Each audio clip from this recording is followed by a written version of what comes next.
Good morning, good morning, good morning. Good morning to all of you. How are you? Sir, we are all fine. प्रेम से बोलेंगे Radhe Radhe. Let's start. Yes. Salman Sheikh, Himanshu Garg, Tashi, Nitin, अनुभूति, Avinash, Poonam, mission UPSC, Shweta, वेंग, अंशुमन, नेहा, कुमार, विवेक, योगनिक, राकेश, अनुकृति, Jagan, संजला. Good morning to all of you. A warm welcome to all of you also, my dear. And let's start. Yes. In the last class, we had discussed about valuation system under GST. Assessable value. Assessable value on the basis of which GST would be calculated. So, assessable value means transaction value, meaning thereby price actually paid or payable for the goods or services, and adjusted in accordance with EDIATS. What do you mean by EDIATS, sir? EDIATS means incidental expenses. All kind of incidental expenses will be includable in assessable value. D for discount. Discount can be given by two ways, by decreasing in price or increasing in quantity. Both type of discount will be deductible because transaction value in itself state like price actually paid or payable, so discount would automatically be deducted. EDIATS, EDI, interest and penalty. There was a great discussion. Interest and penalty would liable to GST also, but time of supply for interest and penalty would be the different date as compared to main supply. In case of interest and penalties, time of supply will be the receipt of such amount on the basis of GST would be payable next month 20th date. Okay, sir. EDIATS T. Any taxes other than GST and cess would be includable while computing assessable value, which is illogical, but we need to study like this. And T as subsidy. Subsidy given by the government only be excludable.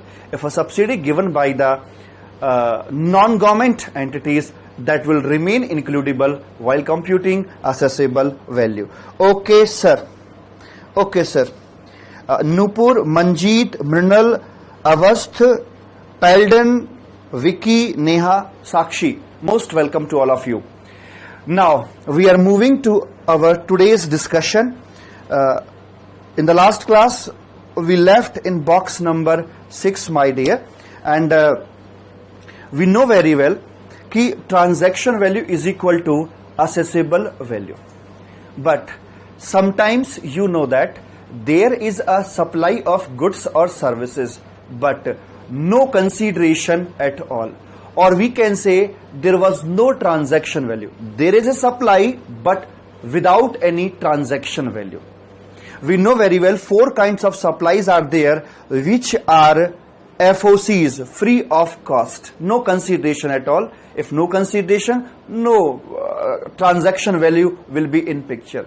In such a case, how we will value the supply of goods or services? Second situation, sometimes a situations like that कि there is a transaction value. Transaction value is available, but suppose that are a related party transaction.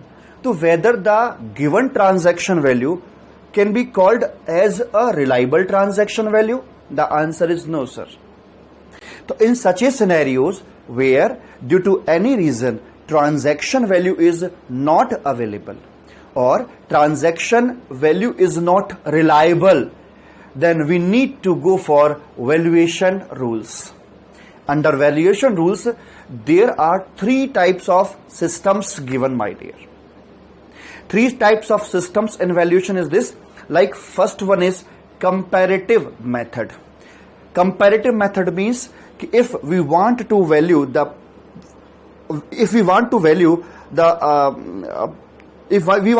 this goods, then what will be the comparative value? First of all, we need to find out such kind of goods and check the value thereof. So that value would be taken as the assessable value for this goods also.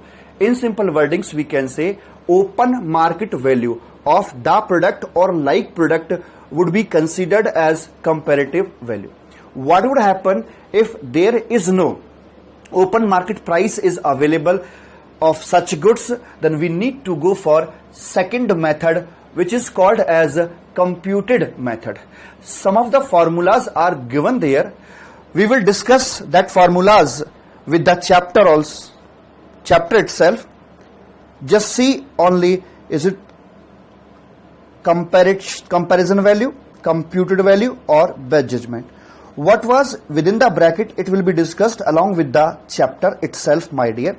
And computed method, 110% of COP. COP means cost of production, and 90% of price to, what is this, sir? I will discuss all these brackets within the chapter itself. But as of now, you need to check only there are three types of mechanism for valuation of goods or services. Assessable value is equal to transaction value, or my dear, we need to come here where transaction value is not available or not reliable, then assessable value shall be determined as per the valuation rules. And there are three types of systems in the GST law. What are three types of systems exactly? That will be discussed in the chapter itself. Now one more thing. Under GST scenario, there are two types of schemes are there for payment of GST. One is a regular scheme and another one is composition scheme. We are discussing right now is regular scheme, which is called as method number 1. But for small dealers, there is another scheme also in the existence, which is called as method number 2, or can be called as a composition scheme. Composition scheme. What is the actually content in the scheme? That will be discussed with the chapter itself, my dear. Here we just want to know only there are two type of schemes there, regular scheme and composition scheme. It is for small dealers. Now after valuation, we know very well like what would be the amount of GST. Next question comes into our mind is this: who is liable to pay such GST? The answer is either supplier or the recipient. If NCM is applicable, then supplier liable to pay the calculated GST. If reverse charge is applicable, then recipient liable to pay GST. What is the exactly model between NCM and RCM?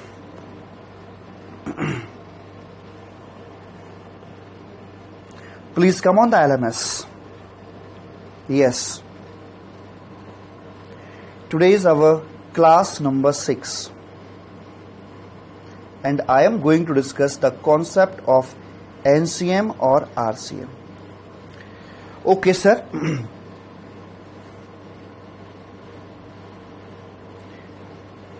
Here is NCM and RCM.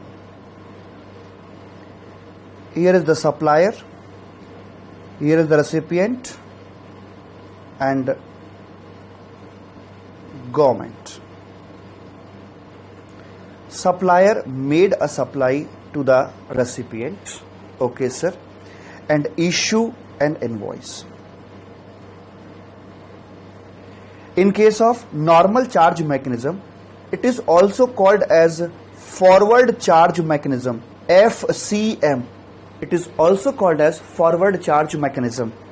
Invoice value would be rupees 1 lakh, my dear. Whether the supplier able to collect GST from the recipient under normal charge mechanism? Yes sir. As we know that suppliers, it's a supplier's liability to pay GST to the government. Suppose it's at the rate of 18%. Okay sir. So government has given a right to the supplier to collect equivalent GST amount from the recipient.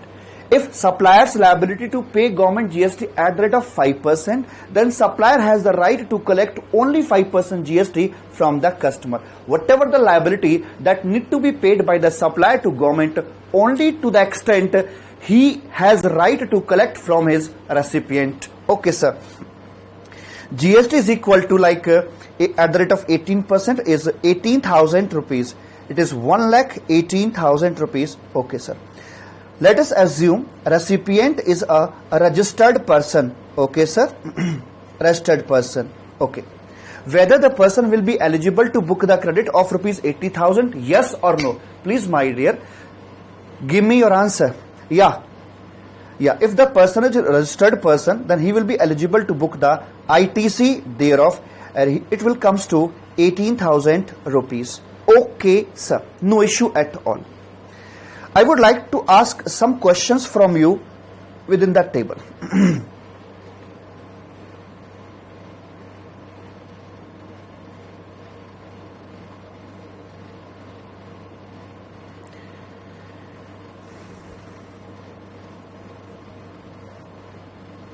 Particulars, NCM, RCM. Tell me please, in the present case, revenue to supplier,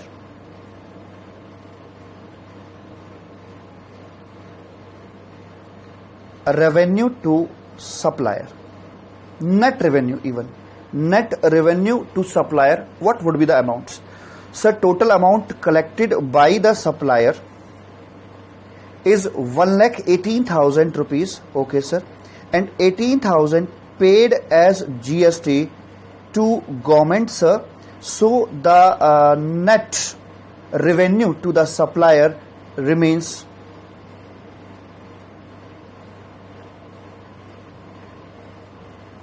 18,000 to government. So net revenue to the supplier would be rupees 1 lakh only.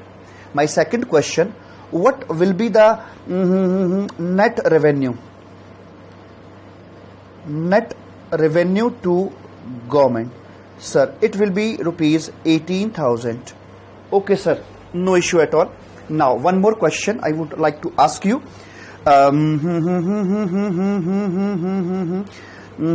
Net cost, what will be the net cost to a recipient in this case? Sir, total outflow from the pocket of the recipient is 1,18,000 rupees, and 18,000 rupees he has get the credit thereof. So the net cost to the recipient would be 1 lakh only. Okay, and my final question is this, total outflow, total cash outflow of the recipient, what is the amount thereof? Sir, it will be 1,18,000 rupees. That's great, my dear. Come on the next point. Very good, Himanshu Garg. You are giving answer of each and every of my question. Thank you so much. RCM. Here is the supplier and here is the recipient of the goods. And here is the government, my dear. I would like to check what is the difference between NCM and RCM and which is more beneficial for the government or the taxpayer or the recipient. Supplier makes a supply to the recipient in this case. But we know very well under reverse charge mechanism, recipient liable to pay GST to the government. This time GST of rupees 18,000 to be paid by the recipient to government only. Prem se bolenge, Radhe Radhe. Now, what will be the value charged? Sir, it will comes to 1 lakh rupees. Whether the supplier able to collect GST from the customer in the present case? Sir, the answer is no, because supplier has no GST liability. Supplier need not to pay even a single rupee to the government. That's why he is not entitled to collect even a single rupee with the name of GST from the recipient. So the GST amount would be 0 only, my dear. That's great. It will comes to rupees 1 lakh. Radhe Radhe. Yes. Now give me the answer of my question First of all, I would like to ask in the present scenario, like net revenue to supplier, what would be the amount of net revenue to supplier? So net revenue to supplier is only 1 lakh rupees. That's great. It is an 1 lakh rupees amount. Okay, sir. My next question, net revenue to government, what would be the amount? Sir, net revenue to government, it is still 18,000 rupees. Okay. Net cost to recipient is what? Sir, net cost to recipient. Oh, please tell me. Suppose he is a registered person. Whether the recipient, in the present case, eligible to book ITC of rupees 18,000. Oh ho. My question is this: whether the recipient eligible to book the credit of that GST which has been paid by the recipient under reverse charge mechanism? Yes or no? Your answer, my dear. Whether the person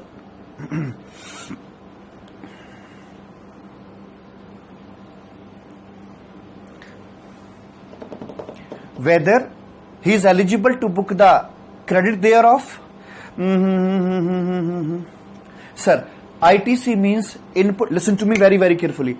ITC means input tax credit. ITC means input tax ka credit. Input tax credit. So first of all, it should be an input tax.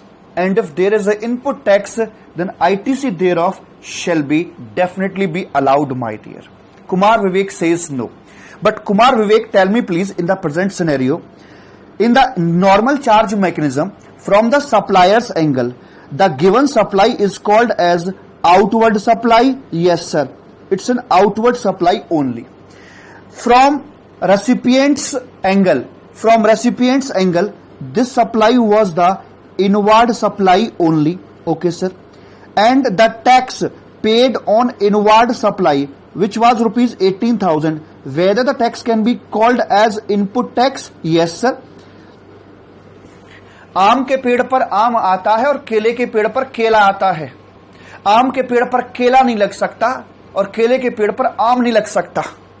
So inward supply giving birth to input tax only. Input tax can be extracted only from the inward supply and output tax can be extracted only from the outward supply. So input tax can be generated from the output supply? No. Output tax can be generated from the inward supply? The answer is no, my dear. If it is an input tax, then ITC thereof will be allowed as 18,000 rupees. Now, answer my question. First of all, in the RCM cases, it was the outward supply for the recipient, for the supplier, and it will becomes the inward supply for recipient, my dear. ठीक है. Inward supply giving birth to input tax. Okay, sir. Input tax. And whether input tax can give birth to ITC? Yes or no? Logically, ITC should be allowed or not? I am not asking what is the provision in law. You don't know nothing what is the provision in law. We can't expect, how we can assume what will be the provision in law? We have not seen law yet. We are just asking as per your common sense, as per your logics. You are so matured, my dear. Please tell me. I have seen the video made by Maliyaj and Anubhuti. That's great video. And I have also shared that video on my Facebook ID. Inward supply giving birth to input tax giving birth to ITC. So finally it is recommended that ITC of tax paid under RCM would be allowed. Is it okay? If yes, then please tell me, my dear. Moving ahead. Yes, sir. Now answer my question. What is the net cost to recipient? What will be the net cost to the recipient in this case? Sir, net cost to the recipient, total outflow 1 lakh to supplier, 1 lakh paid to supplier, plus 18,000 paid to government by recipient. Total expenditure made by recipient is 1,18,000, but 18,000 ITC taken by the recipient itself. So the net cost to the recipient would be rupees 1 lakh only, my dear. And finally, what is the total cash outflow? Sir, in this case, total cash outflow is this 1 lakh given to supplier. Okay, sir. 1 lakh given to 1 lakh given to supplier plus 18,000 given to government as GST. So total cash outflow is 1 lakh and 18,000. प्रेम से बोलेंगे Radhe Radhe. Tell me please, my dear, just compare both the scenarios. My first question was net revenue to supplier is rupees 1 lakh under NCM and 1 lakh under RCM. Net revenue to government 18,000 NCM, RCM also 18,000. Net cost to recipient 1 lakh and 1 lakh in RCM also. Total cash outflow 118 and total cash outflow 118. Whether I can say there is no favorable or adverse impact on the financial health of supplier, recipient and government. Yes, sir. Our conclusion is this: there is no positive or negative impact on the financial health of supplier, recipient and government. There is no such kind of adverse or favorable impact. Now, one question comes into our mind: if there is no impact, either favorable or adverse on anybody, then the big question comes to in our mind, then why RCM? If there is no change, no issues, then why RCM? What is the logic of introducing the concept of reverse charge mechanism, my dear? Would you be able to answer my question? If yes, then answer me.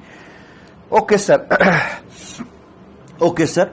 And my dear, I would like to tell you like why RCM. First reason number 1. Reason number 1, Radhe, reason number 1 is like where supplier is not under control of government. For an example, tell me please, where supplier is not under the control of government, then RCM would be applicable. Okay, sir. For an example, we can say like here, like import of services. In case of import of services, supplier is located outside India and recipient located in India. In India, my dear. So we have no control over the supplier. So in such a case, reverse charge mechanism is applicable. Can I ask you one tricky question? Yes or no? Yes, sir. One tricky question with the red pen. Yes. In case of import of goods, tell me please. In case of import of goods, supplier is outside India and the importer, meaning thereby recipient, in India. Whether we know very well it is liable to import duty as well as liable to IGST. Whether the IGST would fall under RCM or NCM. Will you please tell me? In case of import of goods, IGST need to be paid. Whether it will fall under RCM or NCM, it is a tricky question and I'm sure you will definitely giving a wrong answer to me. Sir, I'm giving the answer. Sir, there is no question of reverse charge mechanism. Sir, there is no question of normal charge mechanism because on import of goods, IGST which was payable is not governed by GST law. It is levied and collected by Custom Tariff Act 1975. and there is no such kind of provision like NCM, RCM in the Custom Tariff Act. That's why we can't say like that ki what is RCM and NCM and all those things, my dear. It is not like nothing like that. These wordings are not applicable in customs law. In simple wordings, we can say it is to be paid by the importer only. These wordings, NCM, RCM, not a part of Custom Tariff Act. It is levied under custom. Most of the people's giving me answer of reverse charge mechanism, Anukriti, Anshuman, Nupur. It is Custom Tariff Act 1975, my dear, under section 3 subsection 7. Are you able to get my point? Yes, sir. One query I would like to give answer you. One of the student asking, when I was teaching the meaning of supply, one of the student asked me, sir, here we check ki in under supply box there was a position with respect to import of services. Import of services will be treated as a supply, but sir, here is nothing written about import of goods. Whether import of goods will be called as a supply or not, what is the position thereof? So my dear, answer is quite clear. Import of goods, the GST which is arised in case of import of goods is not levied and collected by GST law. It is levied and collected by Custom Tariff Act 1975. That's why there was no discussion with respect to import of goods at this moment. I hope you are able to understand what I want to convey you.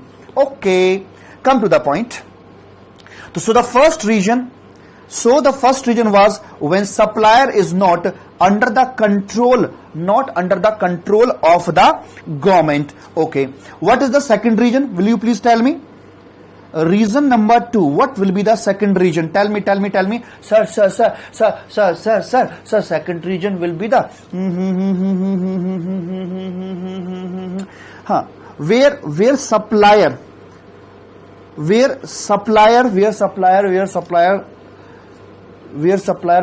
Tell me.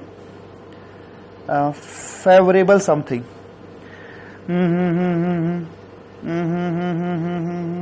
Reason number 2, where supplier belongs to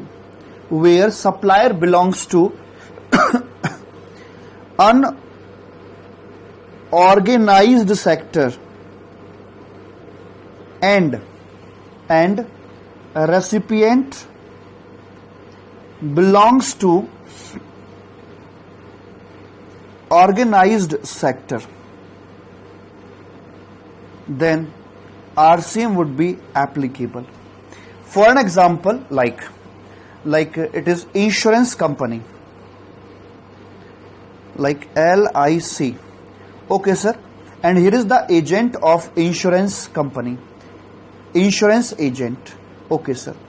Whether insurance agent falls under organized sector? No, sir. It's work as an individual capacity. Whether insurance agent have its own company to do work as an agent? No. Whether insurance agent have own firm? No, sir. Only an individual can be an agent of an insurance company. So it is works as an individual capacity. So it is called as unorganized sector. Company, firm, etc. is called as organized sector. Okay, sir. But here is the organized sector. Organized sector. One of the Hindi saying, you know very well, मांगो उसी से जो दे दे खुशी से. Whether the supplier is able to pay GST to the government because it's fall under individual capacity, and moreover, you know very well what will be the annual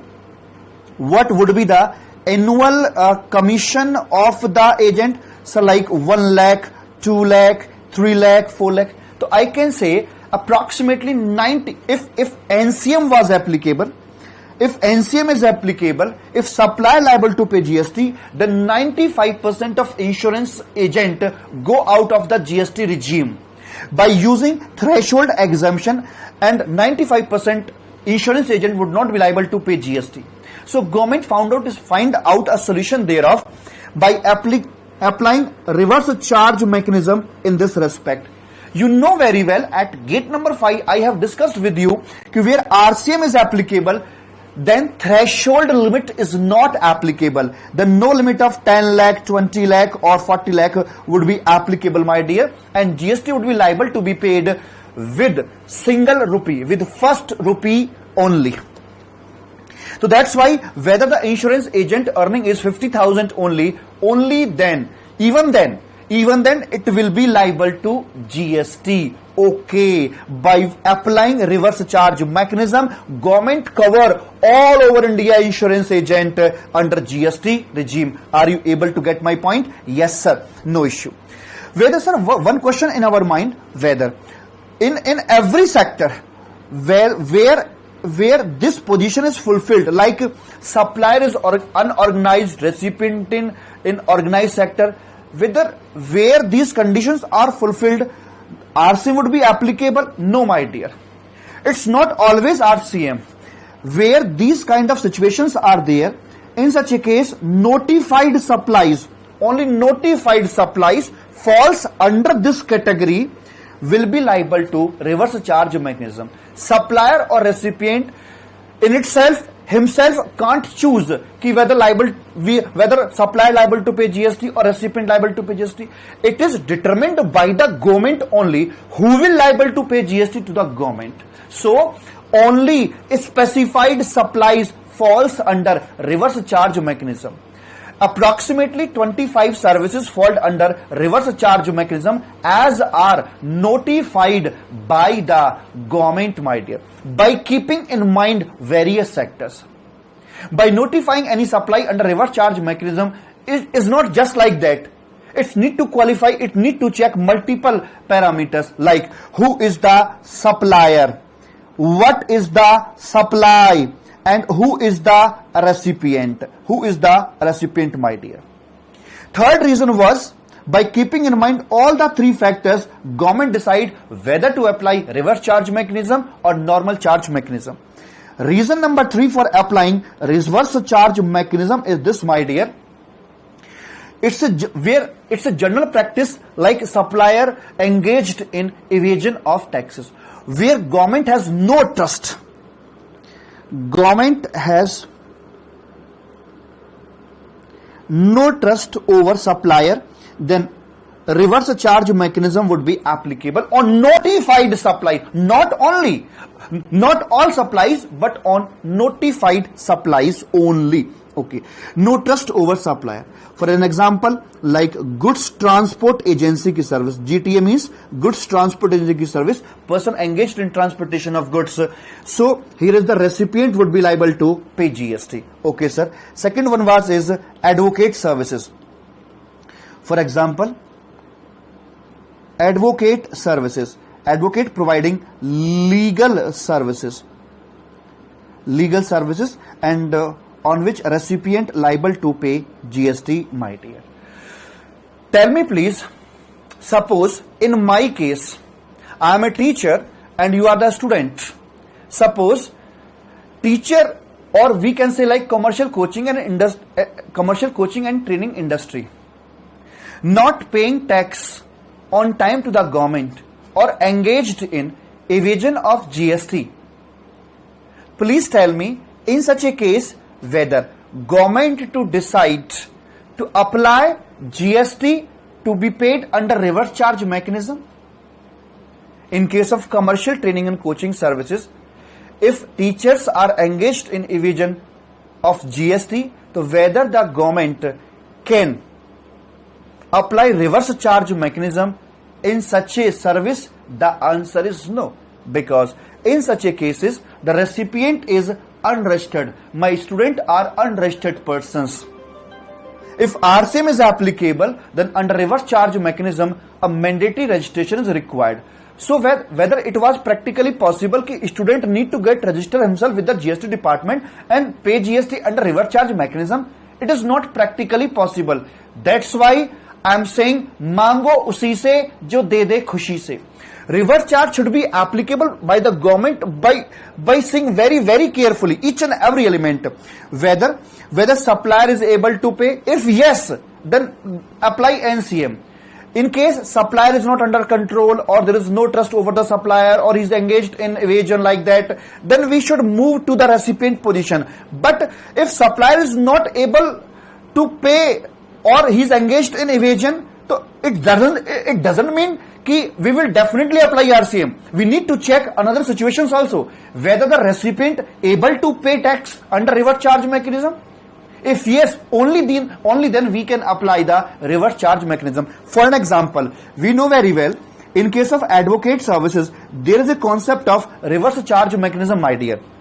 Suppose advocate giving services to a recipient, to a big company who is already registered under GST Act, who is already registered under GST Act, who has turnover in crores, my dear. But on advocate, government has no trust whether they will pay GST or not. So whether government can put reverse charge mechanism easily in this scenario? Yes, my dear, they can do like this. But one my question, suppose here is an advocate and providing legal services to a salaried person. Recipient is a salaried person, meaning thereby he has no business. The person has no business, no GST registration. Tell me what to do. Whether I know very well and you also know very well, on legal services provided by the advocate, there is a reverse charge mechanism concept. But think within the present scenario, whether RCM can be applicable in this case. If we put reverse charge mechanism, then such salaried person would be liable to get registered himself under GST regime and liable to pay GST. Whether it is practically possible, my dear, the answer is no. Supplier देता नहीं है, recipient से ले नहीं सकते. Now what to do? Supplier दे नहीं रहा, recipient से ले नहीं सकते. Now what to do?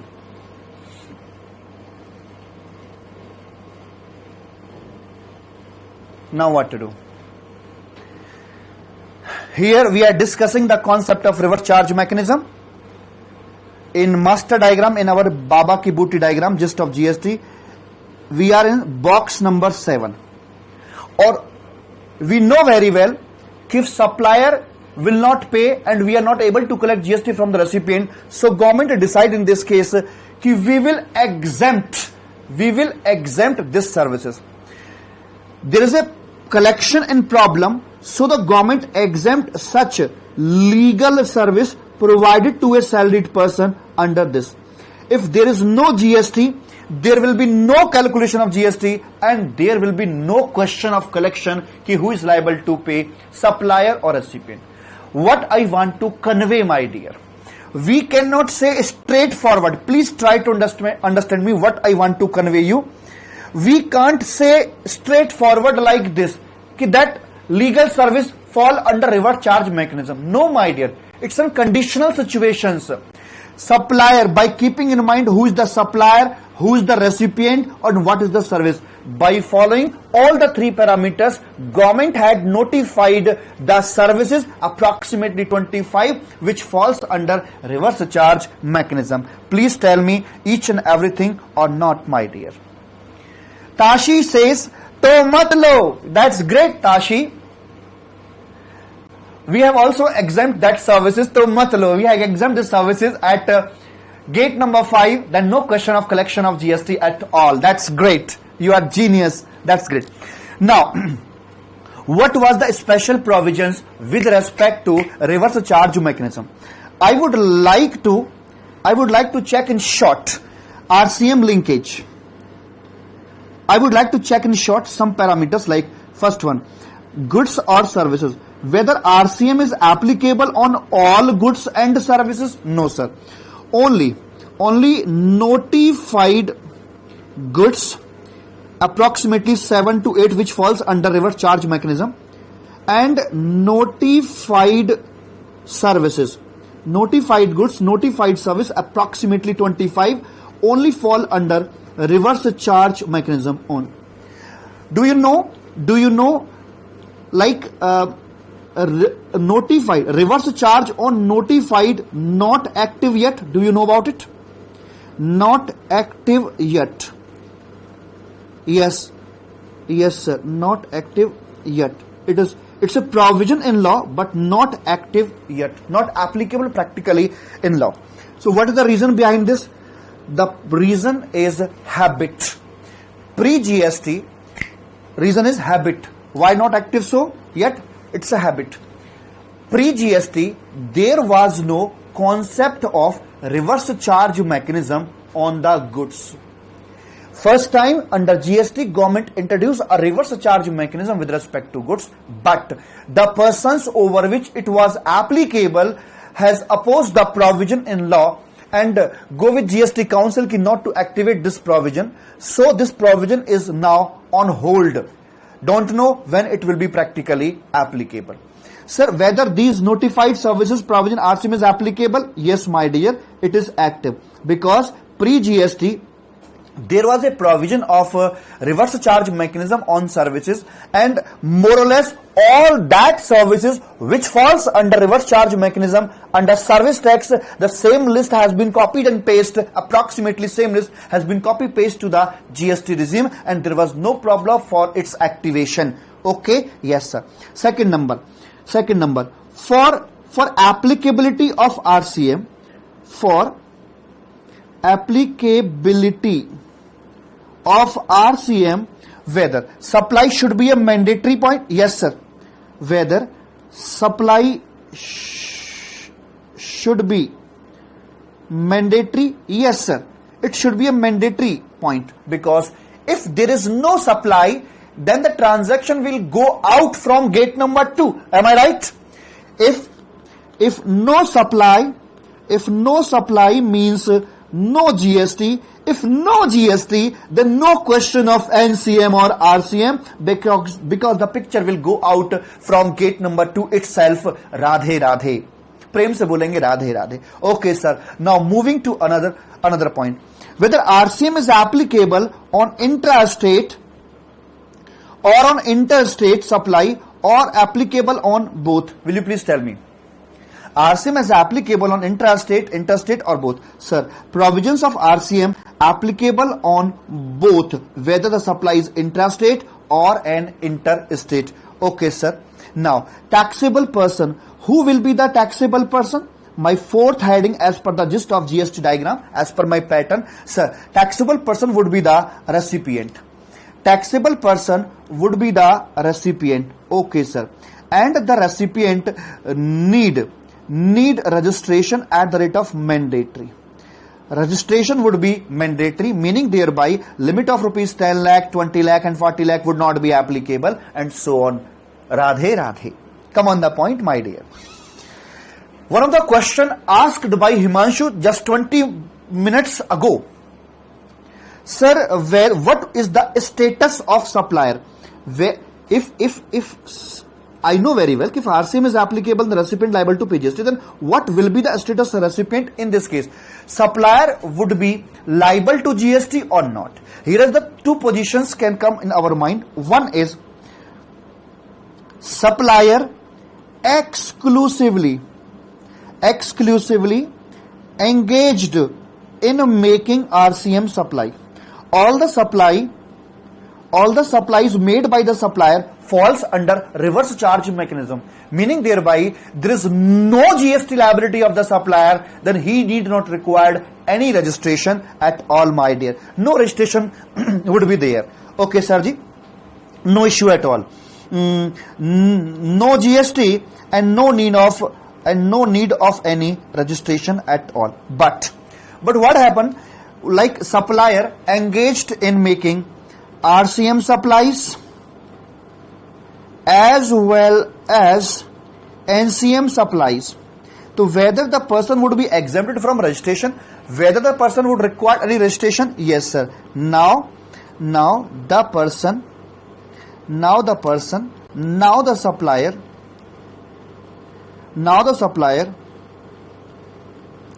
would not be exempted from registration. Would not be exempted from registration. Himanshu, are you getting my point? Yes, sir. Okay. Taxable person. Now, fifth point. What about exemption? Whether RCM is also applicable on exempted supply? Tell me. Whether RCM is applicable on exempted supply. Sir, if supply is an exempted supply, then no question of GST at all. And if there is no question of GST at all, then why the question will arise who will pay GST? Either supplier or recipient? Sir, it will remove from gate number 7. And RCM discussion comes at gate number, if it is exempted from gate number 5. So, sir, and RCM discussion is at box number 7. If anything is removed from gate number 5, then how can we say like who is liable to pay GST on this supply? Either supplier or recipient, meaning thereby no question of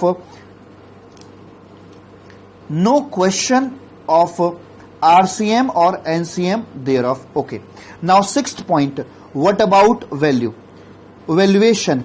Whether there is a change in valuation system. Suppose here is the insurance agent having commission of rupees 30 lakh. And here is the LIC insurance company. Okay, sir. The commission of the agent is rupees 30 lakh. Just suppose if NCM was applicable at the rate of 18%, what would be the amount of GST? Sir, if NCM is applicable, then GST would be 30 lakh into 18%, 5.4 lakh, like this. If RCM is applicable, then what will be the amount?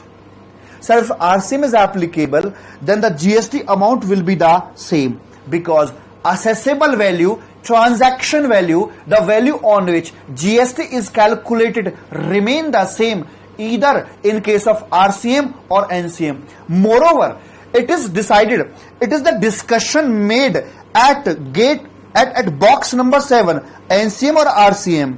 Before this box, we need to follow normal provisions. What I want to convey you, assessable value will remain the same either we are applying NCM or RCM.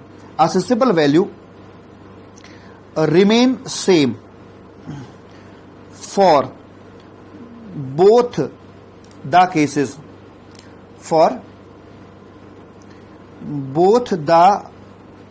My dear. Okay, sir. Either RCM or NCM. Okay. Now move on to our another point. Okay, sir. Seventh number, RCM in itself. Notified supply. Only on notified supply fall under these activity. What about time of supply? I will discuss this point after the discussion of reverse charge mechanism. Time of supply, whether there are separate provision for time of supply with respect to RCM. When supplier liable to pay GST, it is called as normal charge mechanism, and we need to calculate time of supply from the angle of supplier. But in case of RCM, recipient liable to pay GST under reverse charge mechanism, and my dear, we need to calculate time of supply from the angle of the recipient. I would like to ask you whether the time of supply calculated with respect to supplier or with respect to recipient would be the same provision or different provision. Provisions would be the same or different provision. Will you please tell me? Himanshu Garg, what are NCM supplies? Question is irrelevant. The supplies which do not fall under reverse charge mechanism, all that supplies will be called as normal charge supplies. Normal charge supply, the supply on which supplier liable to pay GST to the government. Okay, Manshu? By the way, query was irrelevant. Come on the point. Sir, whether the provisions will be the same or different provision for both kind of. Please give me your answer, yaar. Please be active and be participative.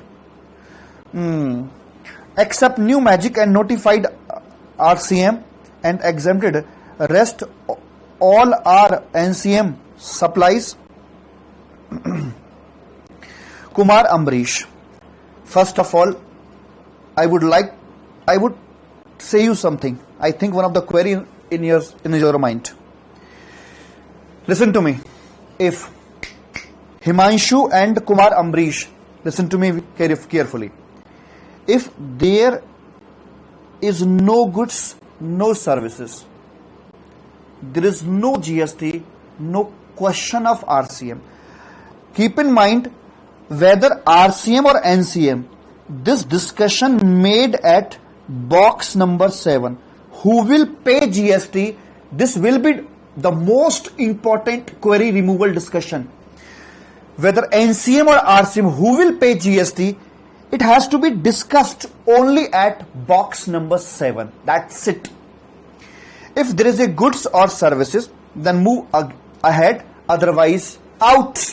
If it is out, then we will never reach at box number 7 and no discussion of NCM, RCM.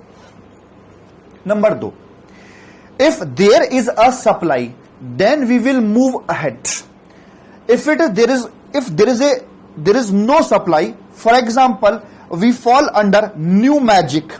New magic means no supply. If it is not a supply, then it is removed from gate number 2. We will never reach at gate number at box number 7 and no discussion will be there who will liable to pay GST, because we had already removed from gate number 2. Is it okay? Yes, sir. If it is a supply, then we move to like inter and so on. Suppose it is done by the taxable person, then we will move on to another point. If it is not done by the taxable person, then we will out from gate number 4. If it is out from gate number 4, we will never reach at gate number 7 and no question of NCM or RCM. Radhe Radhe. Now moving to box number 5. If it is an exempted supply, it will be removed from gate number 5. We will never reach at gate number 7 because out from gate number 5, my dear. So with respect to exempted services, we will never ask whether NCM will be applicable or RCM would be applicable, because it is a discussion at gate number 7. Okay. If it is not an exempted supply and means GST would be payable. Once it is confirmed that GST would be payable, only then the question arises who will liable to pay GST at box number 7. Are you getting my point? Manjeet, Ambrish and Himanshu. Yes, sir. Yes, sir. Okay, sir. Okay. Like. Now come on, please everybody tell me please. Please thumbs up if it is all okay. So I was asking you at this point, like when we discuss reverse charge mechanism at RCM. So under normal charge mechanism, time of supply will be determined with the angle of supplier and GST to be paid by the supplier. Under reverse charge mechanism, GST is to be paid by the reverse recipient under reverse charge mechanism, and time of supply will be calculated at recipient doorstep. Whether the provisions with respect to time of supply would be the same or would be the different provision. Sir. Now the provisions would be different. Oh, different provisions given under reverse charge mechanism. The provision of time of supply with respect to NCM is different, and the provisions with respect to time of supply under RCM are different provision. I would discuss these provisions after this. Okay, sir. Now, last point. Last point was I am R. I have completely test reverse charge mechanism over the gist of GST. Invoice. Tell me please, under reverse charge mechanism, who will issue an invoice? Here is the supplier and here is the recipient. Let us assume, my dear, here is insurance agent. Okay, sir. Here is the insurance agent and here is reverse LIC. RCM is applicable over there. Okay, sir. Now, generally we know very well, supplier issue invoice to the recipient and recipient make payment to the supplier. But since we know that in case of insurance agent, supplier was not registered under GST at all, And if it is not registered under GST, we can't emphasize, we can't force this supplier to issue an invoice, because if he is not registered, then even a single provision of GST law would not be applicable on the insurance agent. Are you agree? Oh yes, we are agree with you, sir. We are agree with you. Okay, sir. So what to need? What would happen? But invoice is mandatory. But invoice must be issued. So what is to say recipient here? Here recipient issue invoice on behalf of supplier and keep it with itself. Recipient issue invoice on behalf of the supplier and keep it with itself. Do you know recipient need to file a form which is known as GSTR2? Please give me your confirmation. This is what? This is inward supply detail. Inward supply details need to be filed by the recipient to the GST portal. Meaning inward supply details means invoices of inward supply need to be uploaded on GST portal. For what, sir? It's for claiming ITC. Sir, it's for claiming ITC. For claiming ITC, and after filing GSTR2, the e-credit ledger of recipient would be updated. Do you know about it? E-credit ledger of the recipient would be updated. Okay, sir. So we need to update, just listen to me. We need to update GST e-credit ledger, and it is possible only recipient file inward supplies invoices on the GST portal. But in the given scenario, since the supplier was not a registered person and not able to issue an invoice, so that's why recipient only issue the invoice on behalf of the supplier and keep it with itself and upload in form GSTR2 so that recipient can claim the credit in e-credit ledger account. Is it okay, my dear? Please tell me. Please thumbs up. Please. When I asked you, please thumbs up. Otherwise, I would remain in dilemma like whether you are able to understand or not, like that. All the things, my dear. Please support. Okay, sir. Now one more question. You have already known. Okay, like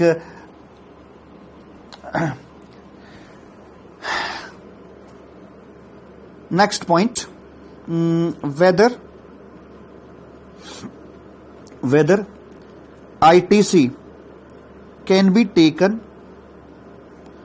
off the tax paid by recipient under RCM. Yes, sir. Yes, listen, it can be taken because here is inward supply. Inward supply gives birth to input tax, and input tax gives birth to ITC. The person can claim the ITC thereof. Yes, sir. Now, the helicopter view of reverse charge mechanism has been completed from my side. I have taught you like what is the differentiation. First of all, I justify what is the differentiation between NCM or RCM. Conclusion was there is no impact, even adverse or favorable, on the financial health of the supplier, recipient and government. Then why reverse charge mechanism, where government has no control over the supplier, or government has no trust over the supplier, or the supplier belongs to organized sector and recipient belongs when supplier belongs to unorganized sector and recipient belongs to organized sector, In such a cases, government introduced the concept of reverse charge mechanism. And I have tested each and every provision with respect to reverse charge mechanism by putting it on gist of GST. Whether it is applicable on all goods or services, the answer is no. It is applicable on notified goods and services. But the provision with respect to RCM on notified goods not active yet. Practically, in practical life, there is no RCM on goods, my dear. But theoretically, there was a provision in the law, but that are on hold. It will be active from the date notified by the government. Whether supply is mandatory for applicability of RCM? Yes. If there is no supply of goods or services, no question of GST, it is out from gate number 2. And if it is out from gate number 2, then it can never be reached at gate number 7. No question of NCM or RCM. Intra or inter, no issue. RCM can be applicable in both the situations. Taxable person will be the recipient person, and no exemption limit will be available thereof. And my dear, what about exemptions? If it is exempted, then no question of NCM or RCM. Valuation mechanism will be the same for NCM and RCM. Assessable value will remain the same. There is no difference in calculation of reverse charge. There is no difference in calculation of assessable value in reverse charge mechanism. And at 7th number point, RCM is applicable only on notified supply, and time of supply provision with respect to NCM, RCM are different, which I will taught you in the next box right now. And the 9th point, invoice. Who will issue the invoice? Recipient person issue invoice on behalf of the supplier and upload it in GSTR2 so that the recipient can claim the credit in e-credit ledger account, my dear. And it is an input tax. The tax paid under reverse charge mechanism by the recipient is an input tax, because आम के पेड़ पर आम लगेगा, केला पे केला लगेगा. इनवर्ड सप्लाई से निकला हुआ टैक्स है, तो उस इनवर्ड सप्लाई से निकला हुआ टैक्स है, तो it can not be called as output tax. It will always be called as input tax, and input tax further converted into input tax credit. That why the person able to book the credit thereof. Okay, sir. Now moving to our another discussion. Which called as time of supply, the most important discussion after reverse charge mechanism, my dear. Okay, sir, come on the point. Time of supply. What would be the time of supply? We know very well. Listen to me very, very carefully, my dear.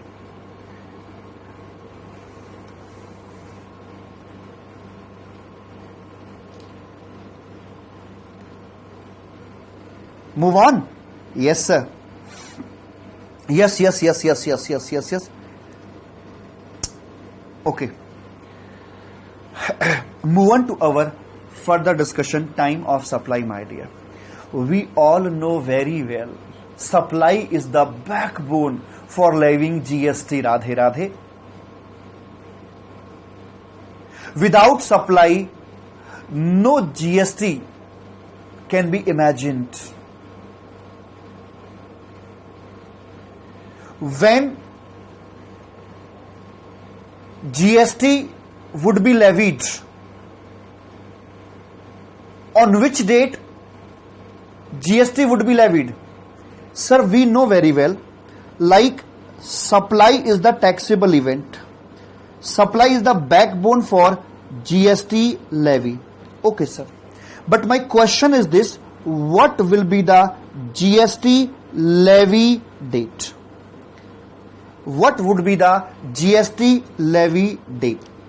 What would be the GST levy date?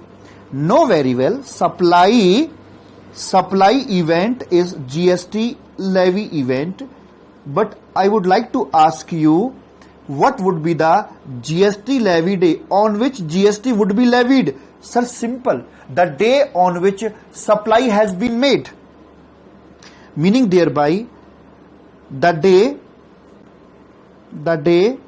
on which supply is made. The day on which supply is made.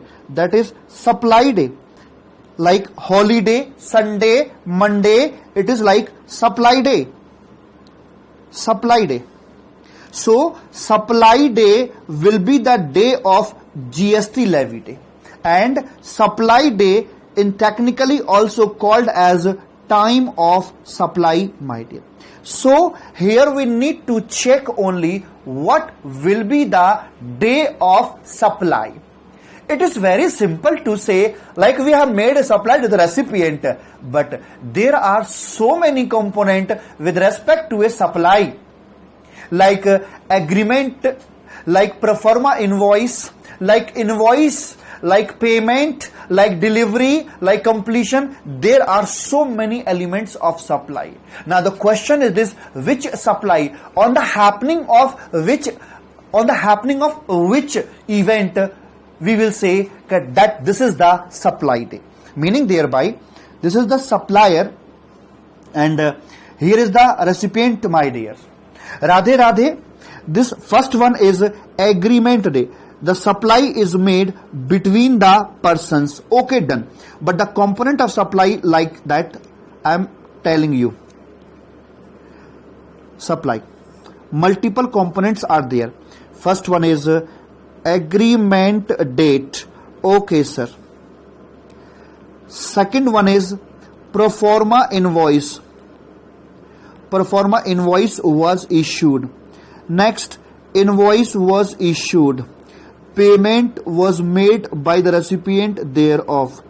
Delivery of the goods was made. With respect to services, completion of the services were thereof, and etc., my dear. But tell me please, supply day. We want to know what is the supply day. Date of supply is which date? Is it agreement date? It is pro forma invoice date? Is it invoice date? Is it payment date? Is it delivery date? Is it completion date? Or is it etc. date? Date per date? Which day would be the supply day? Holiday, Mother's Day, Father's Day. Which day would be the supply day? And supply day will be called as time of supply. That's it, my dear. So simple. Sir. There was a mechanism. There is a mechanism. In general, we can say the provisions like this, like invoice or invoice date or payment date, whichever is earlier would be the supply day, would be the time of supply. Invoice date or payment date, whichever is earlier. Why earlier? In this chapter, you will not find the word later. You will find always earlier. क्यों इतनी जल्दबाजी में सरकार? Why so earlier? Because we know very well, as earlier as possible time of supply will arise. Suppose it's on today's 4th May. It's on 4th May 2020, my dear. So, by keeping in mind this date, our GST payment due date would be the next month's 20th. GST payment due date. GST payment due date. GST payment based, which is 20th of next month. So I would like to say you that GST payment due date, it is based on time of supply, and time of supply based on these activities. So government always want earlier, always earlier, so that time of supply will arise earlier. That's why GST payment due date will be earlier as possible. That's why government doing so. So we need to take any one date out of these dates. That's why government made the provisions of time of supply to maintain uniformity among all the scenario. So government has introduced 2 sections with respect to determine time of supply. One section is section number 12. It is for goods, and section number 13, it's for services, my dear. First of all, I would like to tell you some history about this. In present scenario, earlier pre-GST, what was the position? And post-GST, what was the position? What is the position post-GST? Sir, I am telling you. Sir. Time of supply provisions is for goods or for services? Tell me.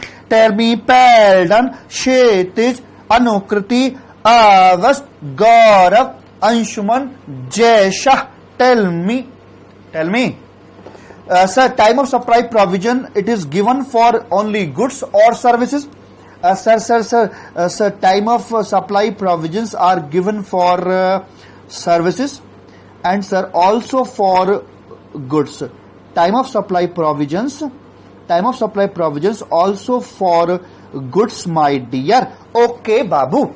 Now, pre-GST, time of supply was called as point of taxation. Have you heard this name? Yes, sir. It was called as point of taxation, POT. Point of taxation, and point of taxation provisions was only applicable with respect to service. My each and every word is so important. Have you seen the movie Karate Kid? In the same pattern, the student thinking कि master is doing nothing, but master was doing much more, my dear.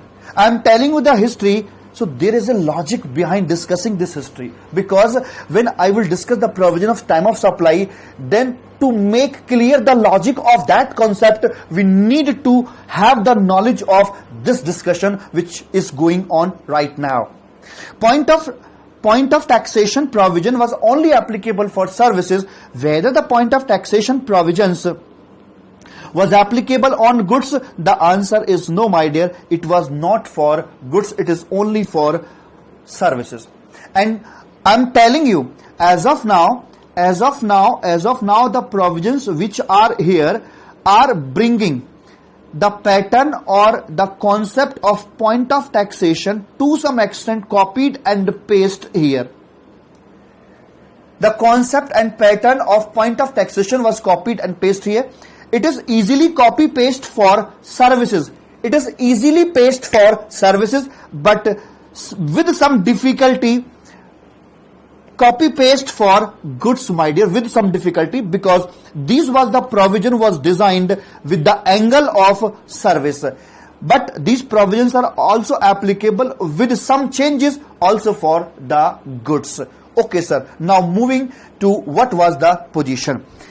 As I told you, there was different provisions with respect to NCM and RCM. So first of all, I am discussing you the time of supply with respect to services only, my dear. Services, and I am talking about NCM supply.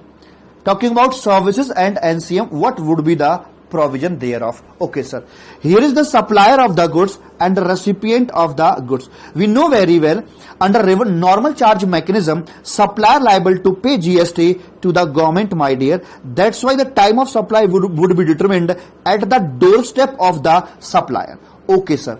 So tell me, among all these events, which is the most important events thereof? Agreement date, perform invoice date, payment date, and like delivery date, completion date. Which date is most important? ऐसे के तैसे most important. What was the prior provision in the service tax time? What was the provisions under point of taxation? That provision has been copied paste in your GST, and the provisions was like this, like invoice date. Although invoice and payment date are the most crucial date. On issuance of invoice, the transfer of title can be done there, and the payment date is the recognition date that the supply has been accepted by the person. Invoice date, or my dear, rather payment date, rather invoice date or payment date, whichever is earlier, will be the time of supply, and on the basis of on time of supply we can calculate the GST payment due date. Okay, sir, whichever is earlier. What would happen, like invoice is not issued on time?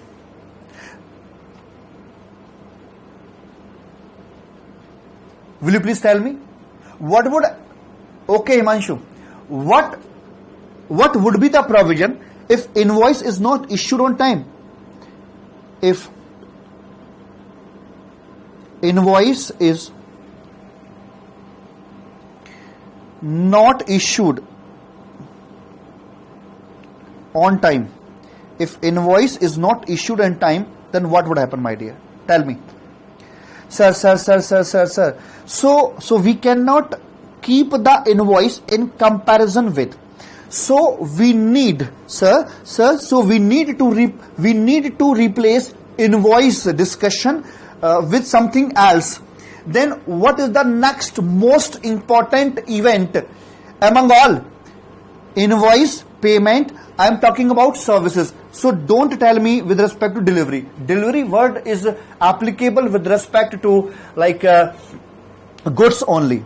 Will you please tell me what is the most important event after invoice and payments? Sir, it's completion. So invoice will be replaced with the completion date. So completion date or your invoice date, whichever is earlier, would be the supply day. Oh, holiday, Sunday, Monday, it would be the supply day.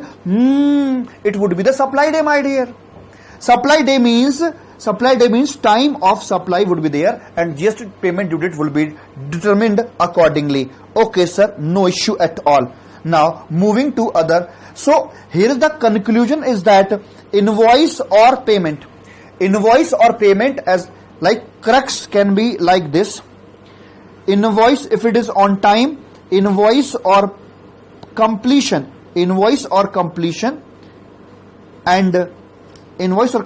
and my dear or payment date, whichever is earlier would be the time of supply. Okay, sir.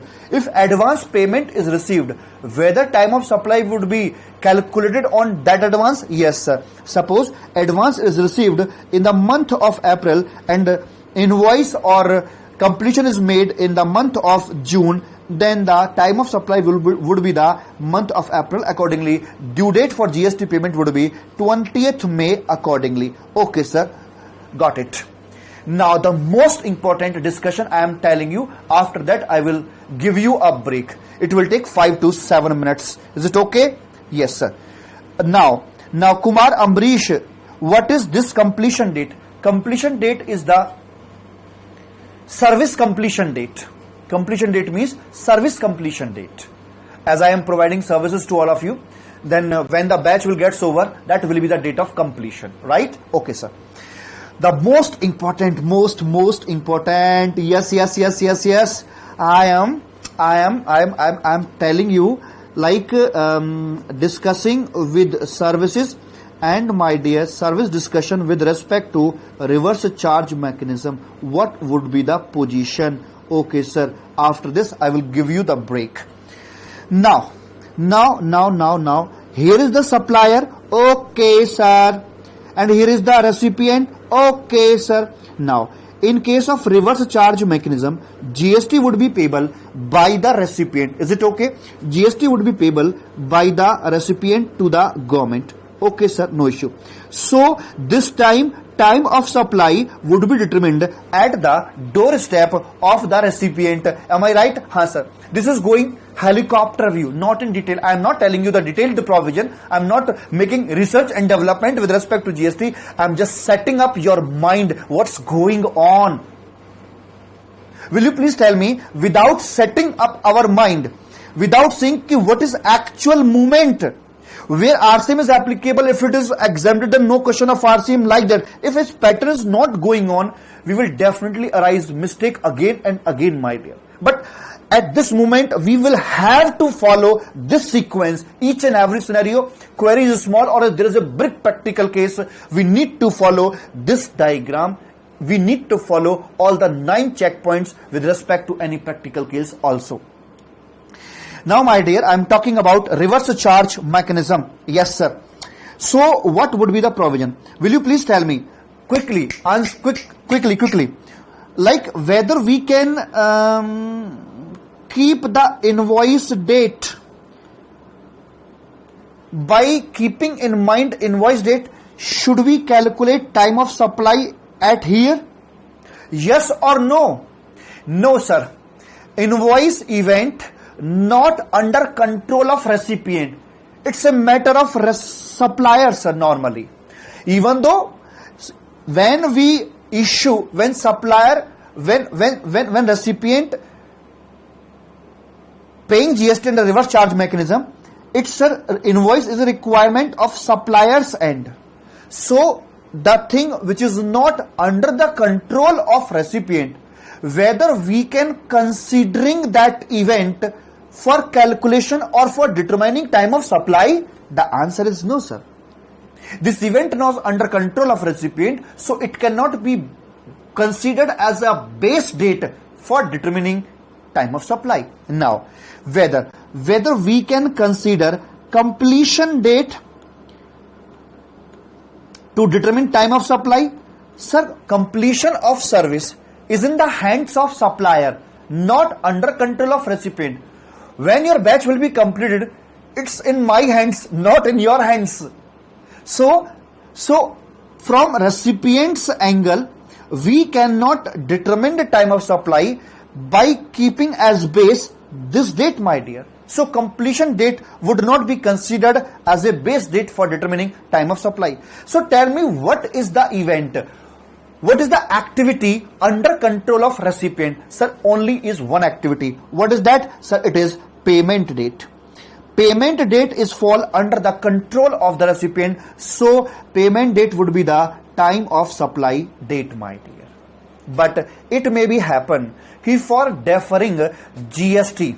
That meaning thereby when the recipient making payment to the recipient, payment date would be the time of supply and GST to be payable to the government accordingly. Right, sir? But here is the government is at unsafe side. The government revenue now depended upon the action taken by the recipient. Now the government GST revenue has been depended on the payment made by the recipient. If the recipient not to make payment in white or deferring the payment, as and when the recipient deferring the payment, GST collection by the government would also be deferred. If the person not to make payment to the supplier, then there will be no time of supply and no question of GST collection by the government. So what to do? Here government's revenue based on a happening of an event. What to do? So government made insert a timer for thereof. Government insert a timer of 61 days. Government says if you don't make payment, then on 61st date, except within, it will be the automatic time of supply. 61st day from invoice date. 61st day from invoice date would be the time of supply. Not to meaning thereby, if the recipient make payment to supplier within the period of 61 days, then the payment date will be the time of supply. But if he is not making payment within 60 days, then on the morning of 61st day, time of supply would automatically be arised and accordingly GST payment due date would be there. So it's a controlling tool. It's a controlling tool, my dear, or it can be called as it's a timer. It's a timer set by the government for calculation of GST. For calculation of time of supply. Okay, sir. Now, this was the provision with respect to RCM. You have to mug up these provisions or you are logically understood these provisions. Babu, tell me please. I am not mugging up you all these provisions. I am telling you with the logic. Each and every concept telling you with the logic, and that process will take time. So this was the final discussion provision with respect to this services. And now come on the diagram. Here was the positions, invoice date, here for with respect to services, NCM case, RCM case. NCM case is invoice date or completion date or payment date, whichever is earlier. I will also share this diagram with you. Okay, when it was get completed earlier. Similarly, RCM case, payment date or 61st day from invoice date, whichever is earlier. So these were the general provisions with respect to time of supply. So as I have discussed you around 20 minutes ago, like there was a different provisions for reverse charge cases. If there is an RCM, then the time of supply provision would be there, and if it is NCM, the time of supply provision will be like this, my dear. Now we will have to take a break, and after that we will discuss the balance portion. Today I will complete the whole discussion of this diagram as I assuming like that. Okay, now break. Radhe Radhe, प्रेम से बोलेंगे राधे राधे.